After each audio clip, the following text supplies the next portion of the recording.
네, 예수님께서 우리와 함께 하심을 믿습니다. 하나님께서 태초에 빛을 창조하셨습니다. 하나님께서 태초에 천지를 창조하실 때 가장 먼저 만드신 것이 빛입니다.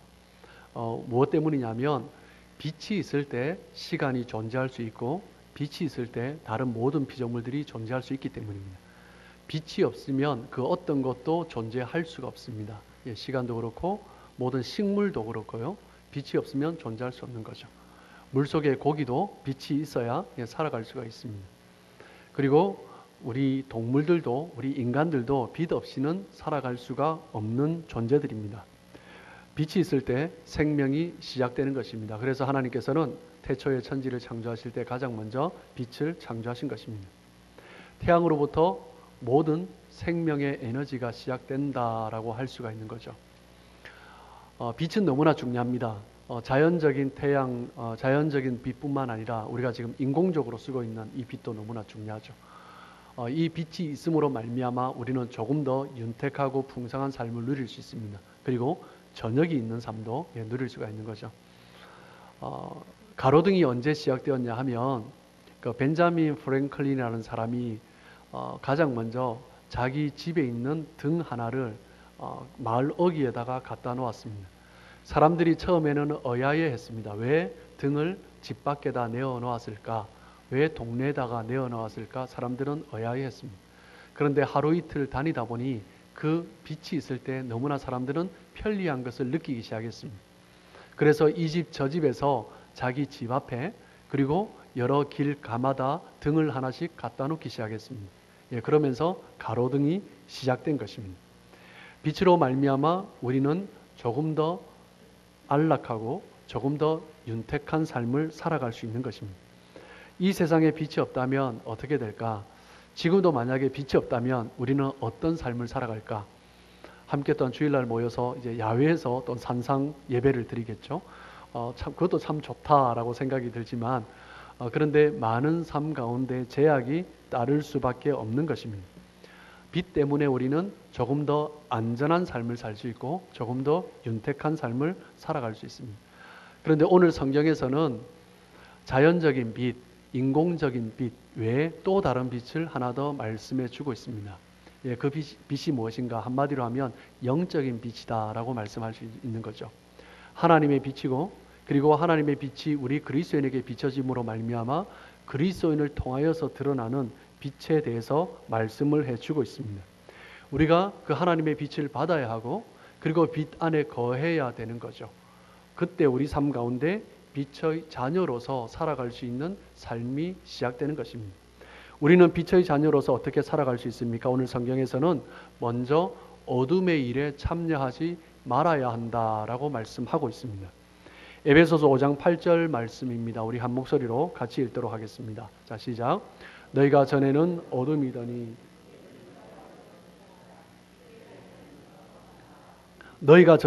어둠이더니 빛이 없는 곳에는요 어둠이 있는 것입니다. 어둠의 일이 일어나는 것입니다. 우리가 빛을 발할 때, 빛 가운데 있을 때 우리 그리스도인의 삶 가운데 하나님의 빛이 비칠 때 하나님의 영광의 삶이 드러나는 거죠. 그 빛으로 말미암아 그 복음을 나타내고 증거할 때 이 땅 가운데 하나님의 빛이 비추어지고 우리를 향하신 하나님의 계획이 드러나는 것입니다. 우리는 전에는 어둠이었습니다. 하지만 그 어둠의 일에 참여하지 말아야 한다라고 말씀을 하고 있습니다. 예전에 그런 기억이 나요. 어떤 공중 화장실이나 그리고 뭐 어떤 창고 같은 데 보면 백열등이 이제 달려 있었죠. 백열등이 달려 있는데 왜 그랬는지 백열등 보면 그냥 밝은 백열등이 아니라 30촉, 60촉, 30W, 60W가 아니라 한 5촉짜리, 10촉짜리, 5W, 10W짜리 그런 데다가 또 보면은 빨간색, 파란색, 노란색 이렇게 물감이 칠해져 있던 것을 기억합니다. 왜냐하면 좀 민망한지 조금 더 어둡게 보이려고 그랬던 것 같아요. 빛이 있지만 그 내면에 빛이 있지만 그 백열등이라 할지라도 가리워지면 온전히 밝힐 수가 없는 거죠.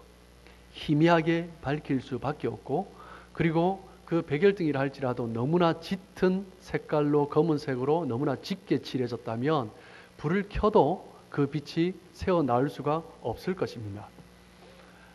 거울은 빛을 비추는 역할을 할 수 있습니다. 빛을 반사하는 거죠. 그래서 그리스도인들을 향하여서 우리는 태양처럼 빛을 스스로 발하는 발광체가 아니라 빛을 반사해서 비추는 반사체다, 그렇게 표현을 합니다. 거울이 깨끗하면 그 빛을 온전히 반사할 수 있겠죠. 그런데 그 거울에 오물이 묻어 있다면, 너무나 어두운 것이 너무나 진하게 묻어 있다면 빛이 비추어도 그 거울은 빛을 반사할 수가 없는 것입니다.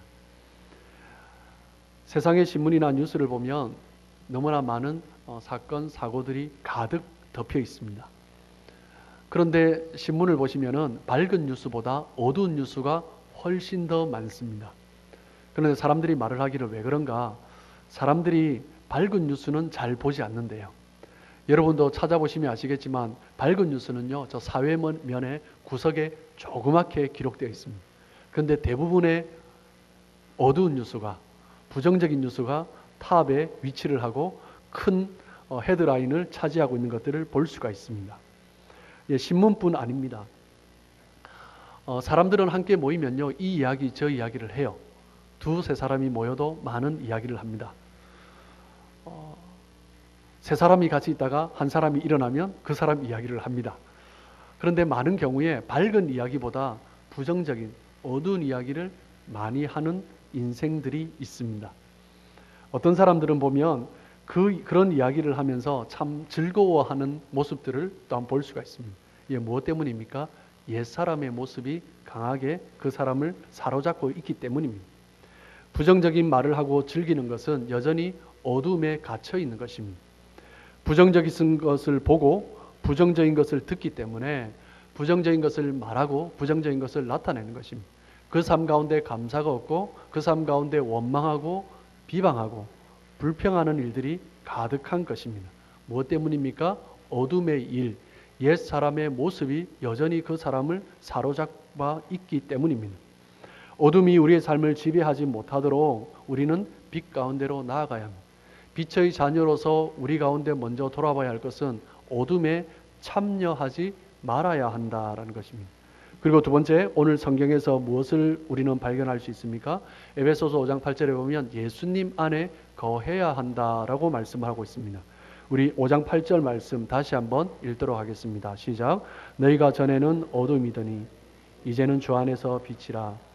빛의 자녀들처럼 행하라. 주 안에서 이제는 너희가 빛이다 라고 말씀을 하고 있습니다. 주 안에서 빛이다 라는 말씀을 주목해야 합니다. 주 안에 거할 때, 주님을 믿을 때 우리는 어둠에서 빛으로 옮겨질 수가 있는 것입니다. 우리는 과거에 어둠의 삶이었습니다. 그러나 이제 주 안에서 우리는 빛된 자로서의 삶을 살아갈 수 있는 것입니다. 오늘 성경에서는 빛의 자녀다라고 말씀하는 거죠. 우리는 예수님을 구주로 받아들입니다. 즉 예수님이 빛이다라고 말씀하시는 거죠. 하나님이 빛이십니다. 예수님께서 빛으로 임하셨고 빛으로 우리 가운데 어둠을 비춰주셨습니다. 성령께서도 진리의 빛으로 우리 가운데 임하여 주셨습니다. 사도 요한은 복음서를 기록하면서 예수님에 대해서 가장 먼저 소개를 하고 있습니다. 예수님이 말씀이라는 것과 예수님이 빛이라는 것을 증언하고 있습니다. 요한복음 1장 4절 5절 말씀입니다. 우리 같이 한번 읽습니다. 시작. 그 안에 생명이 있었으니 이 생명은 사람들의 빛이라. 빛이 어둠의 빛이 돼 어둠이 깨닫지 못하더라. 그리스도 안에 생명이 있었습니다. 이 생명은 사람들의 빛이다라고 말씀합니다. 그리스도의 생명이 우리 가운데 비춰짐으로 말미암아 우리가 그 생명을 받는 것입니다. 빛이 비출 때 우리가 드러나는 것처럼 그리스도의 생명의 능력 가운데 나아가면 우리 가운데 그 생명이 전이되는 것입니다. 그런데 세상은 어둠 가운데 있었습니다. 그렇기 때문에 그 빛을 깨닫지 못했습니다. 그렇기 때문에 사도 바울은 뭐라고 말을 합니까? 너희가 전에는 어둠이더니 이렇게 말을 하는 것입니다. 전에는 어둠이었던 존재가 어둠이었던 우리가 어떻게 빛된 존재가 될 수 있습니까? 그것은 그리스도 안에 거하는 것입니다. 그리스도 안에 거함으로 말미암아 누구든지 그리스도 안에 있으면 이전 것은 지나갔으니 보라 새 것이 되었도다. 그리스도 안에 거함으로 말미암아 우리는 새로운 피조물, 생명의 빛된 자녀로서의 삶을 살아갈 수 있는 것입니다. 예수님께서는 어둠 속에 있던 우리들을 위하여서 십자가에서 보혈을 흘리시면서 우리의 모든 더러운 모든 오물과 같은 죄악 덩어리들을 깨끗이 씻어 주셨습니다. 그러므로 말미암아 우리 가운데 빛을 비추어 주시고 우리를 통하여서 그 빛이 드러나게 하셨던 것입니다. 우리 안에 그 생명의 빛이 스며들기 시작하는 것입니다. 그 빛은 그리스도입니다. 우리 안에 그리스도가 계신 거죠. 우리 안에 그리스도가 계심으로 말미암아 우리는 빛을 증거하고 나타내는 삶을 살아갈 수 있는 것입니다. 우리 안에 그리스도가 계신다는 것은 우리가 그리스도를 구주로 고백하고 믿는다라는 것을 의미하는 것입니다. 예수를 믿고 우리가 거듭날 때 그 그리스도의 빛이, 영적인 빛이 우리를 사로잡아 가는 것입니다. 새로운 존재가 될 수 있고 빛의 자녀로 살아갈 수가 있는 것입니다. 우리가 어떤 삶의 노력을 통해서 어떤 행위를 통하여서 빛의 자녀로 살아갈 수 있는 것이 아니라 그리스도를 믿음으로 말미암아 그리스도를 구주로 고백함으로 말미암아 우리의 존재가 변화되는 것이고 우리가 빛의 자녀, 빛이 될 수 있는 것입니다. 에베소서 5장 8절의 말을 하는 거죠. 너희가 전에는 어둠이더니 이제는 주 안에서 빛이라. 빛의 자녀들처럼 행하라. 주 안에서 너희가 빛이다 라고 말씀하는 것입니다. 주 안에서 너희가 예수 그리스도를 믿음으로 너희가 빛이 되어라 라고 말을 하는 것이 아니라 사도 바울은 주 안에서 너희가 빛이라 라고 말씀하는 것입니다. 사도 바울의 어법입니다. 우리가 무엇을 해야 된다라고 사도 바울은 절대 말하지 않습니다. 우리가 그리스도 안에 거하면 우리가 빛이 되는 것입니다. 우리가 그리스도를 믿으면 우리가 빛된 자녀가 되는 것입니다. becom이 아니라 be 동사를 쓰고 있는 것입니다. 그리스도를 믿는 자는 이미 빛이다라는 거죠. 우리는 본래 어둠이었습니다. 그런데 어느 날 예수 그리스도를 나의 구주로 나의 구세주로 믿음으로 말미암아 우리는 나의 의지와 상관없이 나는 빛이 된 것입니다. 우리는 이미 빛의 자녀입니다. 그런데 질문이 있습니다. 그런데 종종 어둠이 내 안에 가득한 것 같습니다. 그 어둠의 무게가 나를 짓누릅니다. 그래서 어떤 사람들은요, 내 안에 있는 어둠 때문에 탄식하는 사람이 있습니다. 여전히 나를 붙들고 있고 나를 갉아먹고 있는 그 어둠 때문에 탄식하는 거죠. 어떤 사람은 그 어둠 때문에 고통스러워합니다. 이기려고 해도 잘 이겨지지 않는 어둠.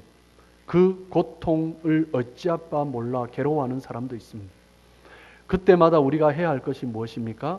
내가 그 어둠을 몰아내기 위하여서 내 속에 있는 어둠을 쫓아내기 위하여서 우리가 무언가를 해야 됩니까? 우리는 그런 능력이 없습니다. 우리는 어둠을 쫓아낼 능력이 없습니다. 우리가 할 수 있는 것은 무엇입니까? 우리가 먼저 확인해야 될 것은 무엇입니까? 내가 그리스도 안에 있는가 그것을 다시 확인하는 것입니다. 그리스도의 빛이 나에게 비춰지고 있는가 그것을 다시 되돌아보는 것입니다. 그리스도께서 말씀하신 말씀이 나를 움직이고 있는가 그것을 다시 확인해야 되는 것입니다. 그리스도의 말씀이 나를 다스리고 있는가 아니면 누군가의 의견이 누군가의 주장이 세상의 철학이 생각이 나를 다스리고 있는가 그것을 우리는 돌아보아야 하는 것입니다. 나의 주인이 누구인가 그것을 돌아봐야 하는 것입니다. 우리는 어둠을 쫓아내기 위해서 애쓰는 것이 아니라 주님께서 내 안에서 어떤 모습으로 계시는가 그것을 되돌아봐야 하는 것입니다. 예수님만이 우리의 생명이시고 소망이 되시는 것입니다. 우리가 다시 빛의 자리로 돌아올 수 있는 유일한 방법은 예수님께 다시 나를 비춰보는 것입니다. 빛 대신 주님 앞에 나가는 것입니다. 빛 대신 주님 앞에 엎드리는 것입니다. 빛 대신 주님 앞에 나와 통곡하는 것입니다. 그럴 때 우리는 주님의 빛이 우리를 비추시고 우리를 새롭게 하여 주시고 주님께서 우리를 더 가까이 맞아주시는 분인 것을 우리는 경험하는 것입니다. 우리는 어떻게 빛의 자녀로 살아갈 수 있습니까? 세 번째로 에베소서 5장 14절에서는요. 잠자는 상태에서 깨어나야 한다라고 말씀을 하고 있습니다. 우리 14절 말씀 같이 읽습니다. 시작. 그러므로 이러시기를 잠자는 자여 깨어서 죽은 자들 가운데서 일어나라. 그리스도께서 너에게 비추이시리라 하셨느니라. 여기서 잠자시다가 갑자기 깨시는 분은 없는 것 같고요. 이러기를 여기서 잠이란 것은 영적인 잠을 의미하는 것입니다. 빛을 비추기 위해서는 영적인 잠에서 깨어나야 합니다. 잠자는 상태에서 깨어나야 합니다. 주님 앞에 나올 때 주님의 빛이 우리 가운데 비춰지는 거죠. 그럴 때 우리는 그 빛을 묻어두고 살아가는 것이 아니라 그 빛을 나타내는, 바라는 삶을 살아갈 수 있는 것입니다. 우리가 빛이 된 것은 주님께서 우리에게 빛을 비추어 주셨기 때문에 가능한 것입니다. 우리가 주님의 빛 가운데 거할 때, 빛 가운데 더 가까이 나아갈 때 우리가 빛의 자녀의 삶을 살아갈 수 있는 것입니다. 우리가 빛 대신 주님을 멀리하면 그 빛이 희미해지는 것입니다. 그 빛 가운데서 멀어지면 멀어질수록 어둠이 더 익숙해지는 것입니다. 내 안에 빛이 있어도 주님께서 우리를 향하여서 빛을 비추어 주셔도 여전히 어둠이 우리를 주장할 수 있다라는 것입니다. 어떻게 하면 우리는 잠자는 상태에서 어둠에서 깨어날 수 있습니까? 어떻게 하면 우리는 깨어나서 빛 가운데 머물 수 있습니까? 다윗은 시편 말씀을 통해서 잘 말씀해 주고 있습니다. 시편 119편 105절 말씀입니다. 같이 한번 읽겠습니다. 시작. 주의 말씀은 내 발의 등이요 내 길의 빛이니이다. 주의 말씀은 내 발의 등이요 내 길의 빛이니이다. 저는 이 말씀을 너무너무 좋아합니다. 이 말씀은 두 가지 의미가 있습니다. 첫 번째는 내 발의 등이 되는 것입니다. 지금 당장의 내 앞길을 주님께서 비춰주는 것입니다. 그리고 내 길의 빛이 되는 것입니다. 내가 어떤 길을 걸어갈 때 저 멀리서 나의 목적지가 되는 것입니다. 그렇기 때문에 당장 눈앞이 보이지 않아도 저 멀리 빛이 보이면 그 빛을 향하여서 달려갈 수 있는 것입니다. 주님은 우리의 당장의 삶을 인도해 주시고 우리가 걸어가야 할 저 먼 미래도 주님께서 비춰주시는 분이십니다. 그렇기 때문에 우리는 주의 말씀 안에 거해야 되는 것입니다. 주의 말씀은 내 발의 등이요 내 길의 빛이니이다. 빛이 뭐라고요? 등이 뭐라고요? 말씀입니다. 하나님의 말씀이 내 안에 거해야 되는 것입니다. 요한복음 1장 1절에도 태초에 말씀이 계시니라. 말씀이 주님의 빛인 것입니다. 그 주님의 말씀이 우리 가운데 있을 때 우리가 주님의 빛된 삶을 살아갈 수 있습니다. 같이 한번 읽겠습니다. 시작. 태초에 말씀이 계시니라. 이 말씀이 하나님과 함께 계셨으니 이 말씀은 곧 하나님이시니라. 주님 안에 거하는 자는 말씀 안에 거하는 자입니다. 주님이 임하셨다라는 의미는 말씀이 나에게 임하셨다라는 것입니다. 말씀이 없는 상태가 잠자는 상태입니다. 말씀이 다스려지지 않는 상태가 어둠의 상태입니다. 내가 어떤 것을 결정할 때 말씀이 없이 행하고 결정하는 것이 어둠의 상태이고 잠자는 상태입니다. 우리가 그리스도 안에 있다고 하는데 말씀과 전혀 상관이 없이 말씀에 비춰보지 아니하고 내 삶을 살아가고 있다면 여전히 잠자고 있고 여전히 어둠의 상태 안에 있는 것입니다. 어둠 속에서는 아무것도 할 수 없습니다. 어둠의 상태는 해서는 안 됩니다. 그냥 그 자리만 지켜야 되는 것입니다. 어둠의 상태에서 불이 꺼진 곳에서 이것이 캄캄한데 누군가가 무엇을 하려고 한 사람 두 사람 일어난다면 움직이기 시작한다면 부딪히고 다치고 상처만 받는 것입니다. 말씀이 다스리지 않을 때 빛이 비춰지지 않을 때는 그저 가만히 기다려야 합니다. 빛이 비출 때 그때 우리는 움직일 수 있는 것입니다. 주님은 말씀이십니다. 태초부터 그리스도께서 말씀하셨습니다. 그리스도께서는 말씀하심으로 말미암아 우리에게 빛을 비추어 주셨습니다. 빛을 창조하셨습니다. 예수님께서는 말씀으로, 말씀 되신 예수님은 육신을 입으심으로 이 땅에 오셔서 그 말씀을 이 땅 가운데 드러내셨습니다.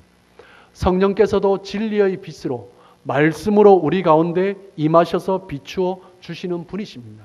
요한복음 14장 26절 말씀 같이 읽겠습니다. 시작. 보혜사 곧 아버지께서 내 이름으로 보내실 성령 그가 너에게 모든 것을 가르치고 내가 너에게 말한 모든 것을 생각나게 하리라. 말씀 대신 그리스도 안에 거해야 하는 거죠. 그것은 무엇을 의미합니까? 성령 안에 거하는 것입니다. 내가 성령의 은혜가 있다. 이 말은 무엇을 의미합니까? 주님의 말씀을 깨닫고 있다라는 것입니다. 주님의 말씀이 내 안에 역사하고 있다라는 것입니다. 그것이 성령께서 다스리는 것입니다. 성령께서 은혜를 주셨다라는 의미는 무엇이냐면 하나님의 말씀이 나에게 주어졌고 그 말씀이 나를 이끌어가고 있다라는 것입니다. 하나님의 말씀이 나에게 주어졌는데 내 삶이 말씀과 상관없는 삶을 살고 있다면 잠자는 상태입니다. 하나님의 말씀을 받고 은혜를 받았는데 내 삶은 그 말씀과 상관없이 여전히 옛사람의 모습 그대로 가고 있다면 어둠 속에서 잠자는 상태인 것입니다. 말씀 대신 그리스도 안에 거하는 삶, 그 삶은 성령께서 우리 가운데 말씀을 비춰주시고 그 말씀 안에서 나를 다시 발견하고 나의 연약함을 깨닫고 하나님 앞에 회개하고 내 삶을 돌이키고 다시 하나님 앞에 새로운 삶을 살기 위하여서 나아가는 것입니다. 주님의 말씀이 내 안에 비춰졌다라는 것은 성령께서 나에게 말씀을 통하여서 세우시고 위로하시고 격려하시고 확신을 갖게 하여 주셔서 담대하게 눈앞에 보이지 않아도 믿음으로 확신하며 나아가는 것입니다. 그것이 바로 말씀이 다스리는 삶. 주의 성령께서 말씀으로 우리 가운데 비춰주는 삶인 것입니다. 그렇게 할 때 우리의 삶 가운데 빛의 열매가 맺혀지는 삶을 살아갈 수 있습니다. 사도 바울은 오늘 본문에서도요, 빛의 열매로서 우리가 살아야 됩니다. 어둠의 일에 참여하지 마십시오. 예수님 안에 거해야 됩니다. 잠자는 상태에서 깨어나십시오. 그저 이렇게 추상적으로 말하고 결론 맺지 않습니다. 어떻게 살아야 합니까? 사도 바울은 다시 한번 구체적으로 에베소서 5장 8절 말씀에 그리고 5장 9절 말씀에 우리에게 말씀해 주고 있습니다. 8절 9절 말씀 같이 읽습니다. 시작. 너희가 전에는 어둠이더니 이제는 주 안에서 빛이라. 빛의 자녀들처럼 행하라. 빛의 열매는 모든 착함과 의로움과 진실함에 있느니라. 빛의 자녀들처럼 행하라. 빛의 자녀들처럼 사는 모습이 어떤 삶이라고 오늘 사도 바울은 말을 하고 있습니까? 착함과 의로움과 진실합니다 라고 말씀합니다. 씨앗이 땅에 심겨지면 자라야 합니다. 자라면 열매를 맺어야 합니다. 열매 없이 자라는 것은요, 가슴 아플 것입니다. 그것은 돌 감람나무와 같은 거죠. 예, 베어버리는 것입니다. 열매가 없는 것은요, 생명이 있어도 베어버리는 것입니다. 열매가 있어야 하는 것입니다. 빛의 자녀들처럼 행해야 하는 것입니다. 그 빛의 자녀의 모습이 무엇입니까? 빛의 열매가 무엇입니까? 5장 9절에 빛의 열매는 모든 착함과 의로움과 진실합니다 라고 말씀하는 것입니다. 여러분, 착함은 무엇입니까? 착함은 하나님의 성품입니다. 하나님의 성품에 대해서 성경에서 가장 처음 나타낸 단어가 무엇이냐면 착함입니다. 하나님께서 창세기 1장에 천지 만물을 지으시고 심히 보시기에 좋았더라라고 말씀하세요. 여기 좋았더라라는 의미는요, 히브리어로 토브라는 단어를 쓰는데 그 단어의 의미는 좋다, 선하다, 굿을 의미하는 것입니다. 악함이 없는 상태를 말을 하는 것입니다. 그것이 선한 것, 착한 것입니다. 하나님은 우리를 대하시면서 착함으로 대하셨습니다. 착함은 하나님의 성품입니다. 하나님은 악함이 없이, 악이 없이 착함으로 만물을 지으시고 우리 하나님의 형상을 닮은 사람을 바라보셨습니다. 하나님께서 빛을 비추어 주시는데 악인과 선인에게 골고루 비추어 주시는 분이십니다. 의로운 자에게는 비춰주고 불의인 자에게는 비춰주지 않는 그런 분이 아니십니다. 하나님은 빛이십니다. 모든 자에게 골고루 비춰주시는 분이십니다. 선하신 하나님을 주로 모시고 사는 사람이라면 나에게 잘못한 사람까지라도 그 삶 가운데 함께 빛을 비추어 주는 것입니다. 선한 동기를 가지고 그 사람을 대하는 것입니다. 그를 세워가는 것입니다. 악으로 선을 갚는 것입니다. 그것이 바로 착함, 하나님께서 우리에게 말씀하시는 빛의 열매인 것입니다. 이것이 바로 빛된 그리스도인의 삶의 모습인 것입니다. 여러분의 삶 가운데 착함이 가득 맺혀지길 주님의 이름으로 축복합니다. 두 번째는 의로움입니다. 의로움은 무엇입니까? 착함이 우리 사람과 사람과의 관계 속에서 드러내야 할 하나님의 성품이라면 의로움은 하나님과의 관계 속에서, 하나님과 우리의 관계 속에서 드러내어야 할 성품인 것입니다. 우리가 하나님을 믿음으로 말미암아 하나님께서는 우리에게 의를 입혀 주셨습니다. 의의 옷을 입은 것입니다. 하나님은 거룩하신 분이시기 때문에 죄 있는 자가, 의롭지 못한 자가 하나님 앞에 나아갈 수 없는 것입니다. 예수 그리스도를 구주로 믿는 순간 우리는 의로운 자가 된 것입니다.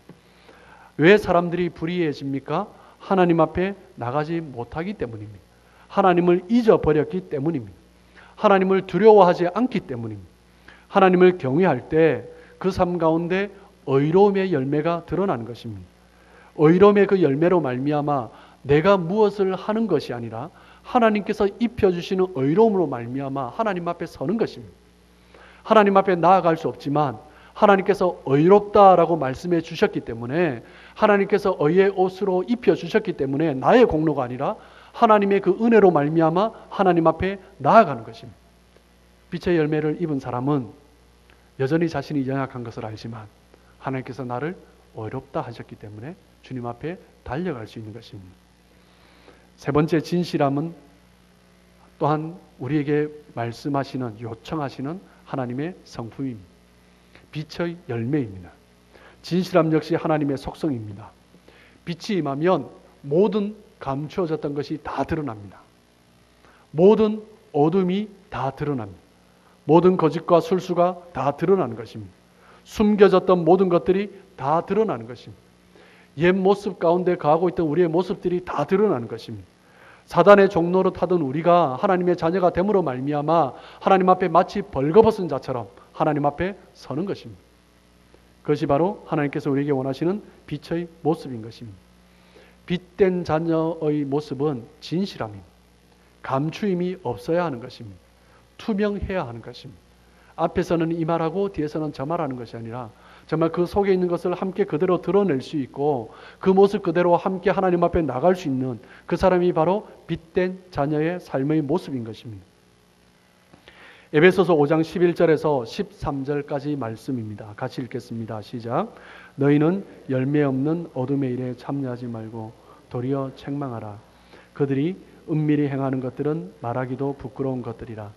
그러나 책망을 받는 모든 것은 빛으로 말미암아 드러나나니 드러나는 것마다 빛이니라. 열매 없는 어둠의 일에 참여하지 말라. 그 어둠이 있다면 책망하고 하나님 앞에 다시 나아가는 것입니다. 그 부끄러움 가운데 거하지 말아야 합니다. 하나님의 은혜가, 하나님의 빛이 비추어진다면 부끄러운 자리에서 떠나가야 하는 거죠. 책망받는 모든 것들은 그리스도의 빛이 임할 때 다 드러나게 되어 있습니다. 요한복음 8장 1절부터 11절까지 보면 우리가 잘 아는 가늠하다 잡혀온 여인의 이야기가 있습니다. 바리새인과 서기관들이, 종교 지도자들이 가늠하다 현장에서 잡힌 여인을 끌고 예수님 앞에 내던졌습니다. 머리가 흥커러졌고 온 몸은 먼지가 가득 덮여져 있었습니다. 유대인들과 바리새인들, 서기관들은 이 여인을 끌고 와서 예수님 앞에 말을 합니다. 그 모든 사람들의 손에는요, 돌이 들려져 있었습니다. 이 사람을 어찌 해야 합니까? 율법에는 가늠하다 잡힌 여인은 돌로 쳐 죽이라고 했는데 어떻게 할까요? 라고 예수님께 질문합니다. 그들이 들고 있는 돌은 그 가늠한 여인을 향한 돌이었고 역시 또한 예수님을 향한 돌이었습니다. 그 바리새인과 서기관들은 예수님을 죽이고 싶었습니다. 예수님을 어떻게든 제거하고 싶었습니다. 그래서 가늠하다 현장에서 잡힌 여인을 끌고 와서 어떻게 해야 됩니까? 만약에 율법에 죽이라고 했는데 죽이지 말라고 하면 율법을 범한 자이기 때문에 예수님을 비방할 것입니다. 그런데 예수님께서 말씀하신 것처럼 사랑해야 된다, 용서해야 된다라고 그 말씀하셨는데 그 말씀이 아니라 그러면 율법처럼 그렇게 해야 된다라고 말을 하면 예수님의 말씀을 어긴 것이기 때문에 예수님이 모순이라고 또 예수님을 비방할 것입니다.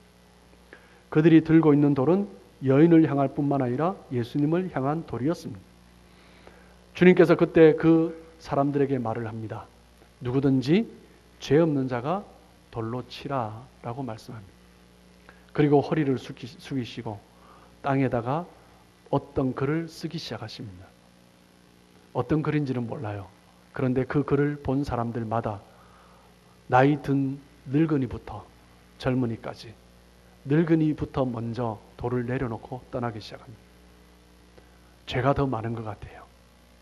그리고 자기 스스로 의롭다라고 생각한 젊은이들도 그것을 보고 돌을 내려놓고 떠나기 시작합니다. 모든 사람들이 다 떠났습니다. 그때 예수님께서 그 여인에게 말씀합니다. 나도 너를 정죄하지 않노라. 가서 다시는 죄를 범하지 말라라고 말씀하십니다.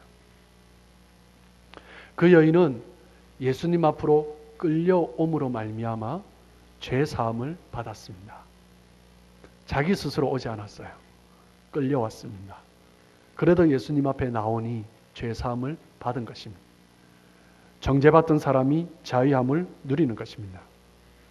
그 여인을 끌고 왔던 종교 지도자들도, 바리새인과 서기관들도 그 자리가 부끄러워 돌을 놓고 떠나기 시작합니다. 정죄하던 사람도 예수님 앞에 나오면 부끄러워서 떠나기 시작하는 것입니다. 그 죄의 자리에서 떠나기 시작하는 것입니다. 누구든지 죄를 짓던 자이든지 누구를 향하여서 정죄하던 자이든지 예수님 앞에 나오면 그 죄의 자리에서 떠나게 되는 것입니다. 여러분, 우리는 빛의 자녀입니다. 빛의 자녀는 빛의 자녀들처럼 행해야 하는 것입니다. 그것은 무엇입니까?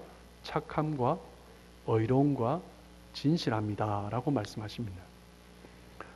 바리새인과 서기관들이 그 자리를 다 떠난 후 예수님은 제자들에게 말씀하십니다.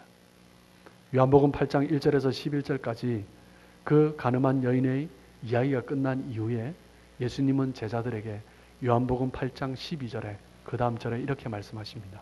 같이 읽습니다. 예수께서 또 말씀하여 이르시되 나는 세상의 빛이니 나를 따르는 자는 어둠에 다니지 아니하고 생명의 빛을 얻으리라. 예수님께서는 말씀하십니다. 나는 세상의 빛이다. 나를 따르는 자는 어둠에 다니지 아니한다.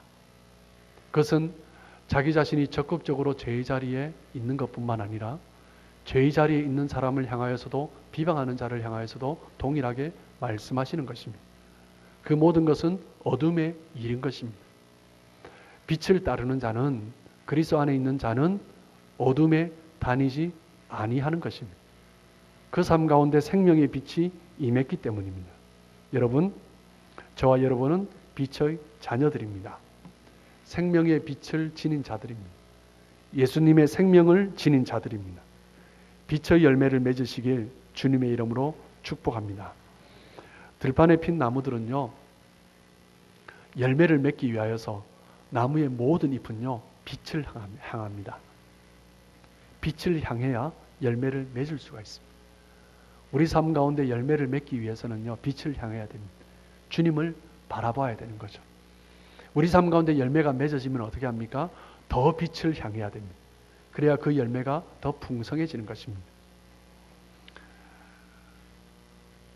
자라나기 위하여서 하늘을 바라보는, 빛을 바라보는 그 나무들처럼 우리의 삶 가운데 열매를 맺기 위하여서, 그리고 우리가 자라기 위하여서 그 빛 가운데로 날마다 나아가는 것입니다.